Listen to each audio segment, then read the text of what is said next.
Hey guys, welcome to Have a Fun. இன்னைக்கு நம்ம என்ன செய்ய போறோம்னா பாய் விட்டு நெய் சோறு. ஃபர்ஸ்ட் நம்ம வந்து ஸ்டவ் ஆன் பண்ணிட்டு 2 ஸ்பூன் ஆயில், 2 ஸ்பூன் கீ, அப்புறம் குத்து மதிப்பா 2 வெங்காயம், 2 பட்டை, 2 பிரியாணி இலை. என்னது புரியலன்னா இங்க பாத்துங்க.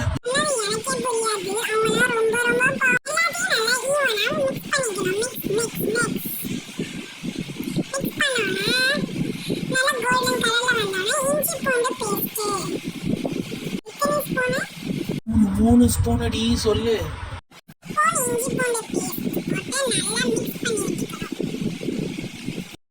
வாங்கம்மா பரமா பேசு.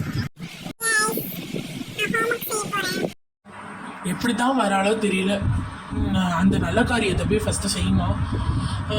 1 கப் கேர்டு ஆட் பண்ணிக்கலாம். ஒரு பாக்கெட் கேர்டு ஆட் பண்ணிவிட்டு 3 ஸ்பூன்